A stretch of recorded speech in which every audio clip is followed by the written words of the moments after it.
Assalamu alaikum. Hi guys. So today I'm going to be doing my conversion story to Islam. How did I come to be a Muslim? I am going to be doing the quickest story possible. Since it is a very long journey, I will try to keep this short and sweet. So basically around age 15 I began to get sick. And I will be doing a separate video that talks more about my journey to being diagnosed with PFC and Crohn's. But for now, I will just keep it brief on the medical side of things. So anyways, as I got progressively sicker, I had to leave my job in the music industry, and it was very, very devastating to me. Music was my entire life, and it still is a huge part of my life. When I didn't have God, when I didn't have a faith, I firmly believe that God gave musicians their talent to be able to help kids who maybe don't have a strong faith in their life or don't have something else that's there for them, a parent, a loved one, something. Music was that sanctuary. It was that hope. Those lyrics rang true to me. So ever since I was young, I knew I wanted to work in the music industry, and I worked my butt off to get to where I was. And I was doing some incredible tours, and I was having the time of my life, and I met incredible people, and one of which really stood by me during these tough times. We both had anxiety issues, and we would kind of help one another cope with our anxiety while we were on tour. So when I was on my last tour with this friend of mine, I pretty much knew that that was the end, that I wasn't going to get the opportunity to tour after that ever again. And that was devastating. I don't even have the words to explain to you what that feels like.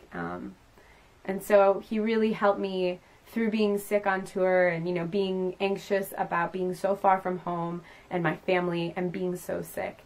He was there and really helped talk me out of panic attacks and things like that. So I'm eternally grateful for that. And likewise, I did my best to help him through his triggers and different anxious scenarios.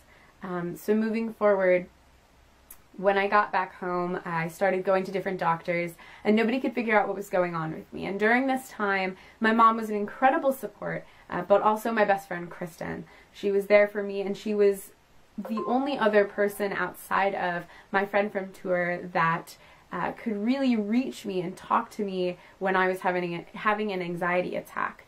Any of you guys who have anxiety issues know that when somebody comes to you during an anxiety attack and says, "Oh, it's going to be okay, calm down," you can't just shut it off. It doesn't work that way.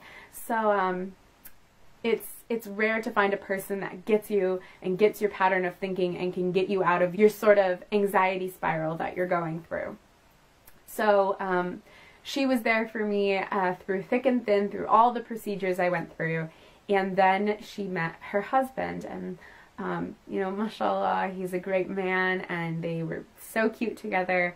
But when they did meet, I was still very, very sick, and she fell in love very quickly, and they got married very quickly as well. And she moved down to South Carolina. And for those of you who don't know, I live up in New York.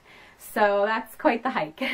So as she left, that really left me feeling very alone, because previous to that, my friend from the music industry had passed away. He had died in a motorcycle accident, and it left me feeling like I was in this anxiety bubble all by myself. Nobody could get me out of those anxiety spirals that I would start going down.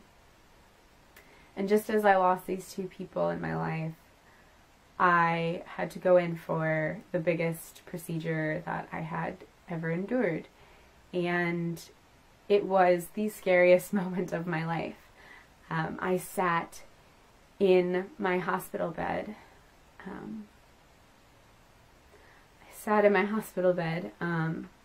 Excuse me for getting emotional about this. And I called his phone and listened to his voicemail. Because I half expected for him to pick up the phone. And obviously he never did. And at that moment in time I realized, Kendall, you're alone. you're alone in this, and not in a negative way. I know that I had family that loved me, but this life, you come into it alone and you will leave it alone. And something clicked in my mind, and I realized that I wasn't in control of this life. This wasn't me holding all the cards. That there was something more. And after I came out of surgery, if you guys have ever had surgery, you've ever been under MAC anesthesia, you know that you don't remember very much from the first maybe half hour of you coming out of anesthesia. I'm sure you guys have seen the funny videos here on YouTube of people talking and whatnot after getting anesthesia. And a couple weeks later, after my surgery, my father came to me and he said, "I think I should tell you what you told me when you came out of anesthesia." And I said, "What? Please don't let it be something embarrassing, or, you know, something he didn't know that I might have done when I was younger or something." But he said that when you woke up, the first thing you said was, "I saw him." And I say him because I don't wish to say my friend's name, although many of you may be able to put the pieces together on who he is. I do not want to draw any attention to him or his family. He is simply mentioned because he is such an innate part in this journey of mine. But my relationship with him, I would like to keep completely private and do not wish to gain any sort of acknowledgement for knowing him or anything like that. So just for those reasons, I will keep him nameless in this video. But I said to my dad, I saw him. And I just kept talking about him. I said he was okay, and that this is really hard to film. I'm sorry, guys. And he told me to make sure his daughter was okay, and that his wife was okay, and just make sure that they were good. And it was really, really hard to hear coming back from my dad. And it really shook me, and it put me into a very emotional place. And I was sad and confused because I hadn't even gotten the chance to go to his funeral or his memorial because we lived on two different sides of the country. So things are still, even to this day, very raw because I haven't had that full mourning process. So anyways, as I was in that state of mind, I came across a line from the Quran that said, "Allah does not burden one with more than they can bear." And that line kind of came at me like a ton of bricks, and I said, wait a second, maybe I've been looking at this all wrong. Maybe I'm given this life because I'm strong enough to live it, because I can do this, and that there's going to be a life after Crohn's, and a life after PFC, and all these tests and surgeries and doctors and pain, that it will one day stop. And I started to believe, the more I read from the Quran, that God is not going to just endlessly torture me. He didn't put me here on earth to be in pain. He put me here as a test, to test my character of who I am and how I'm going to deal with these situations that I'm put into. So I took my Shahada about a month after I had that experience, because Islam rang so true to me.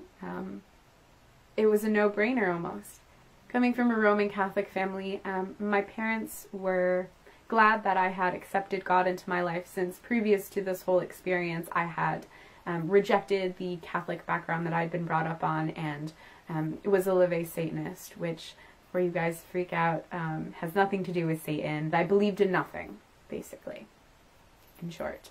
So they were happy that I found God, and that God was now a part of my life. But it was hard for my grandparents to accept, and I think the only person in my life that really accepted it was my dad. He was really embracing of it, as was Kristen. After all this happened, Kristen and I did reconnect, and we were able to mend some of the fences that we had broke just in the process of trying to grow our relationship from best friends to now her, you know, having a husband who is her best friend and partner in life.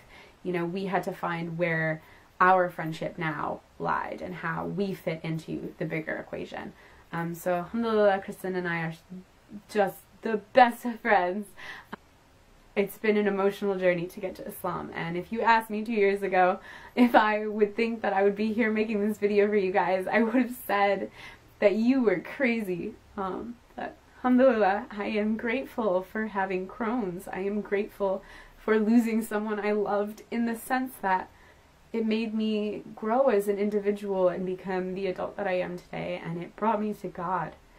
And I realized that there wasn't anything you could have done to get me to believe in God or a higher power or any sort of religion unless you had broken me down that far.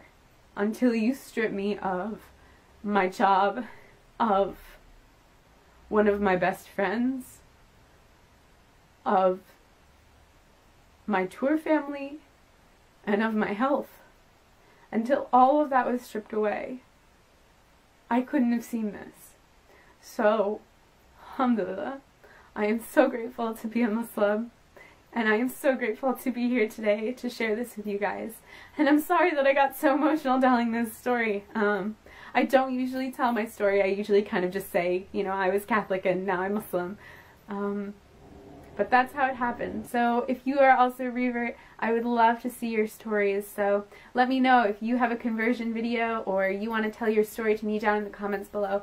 Please feel free. You can also contact me on my blog, as well as see me on Instagram and Twitter. So I hope you guys are doing well, inshallah. And if you have any other questions, feel free to ask down below. Thanks. I love you guys for the sake of Allah subhanahu wa ta'ala. And I am so happy to be your sister in Islam. Bye guys.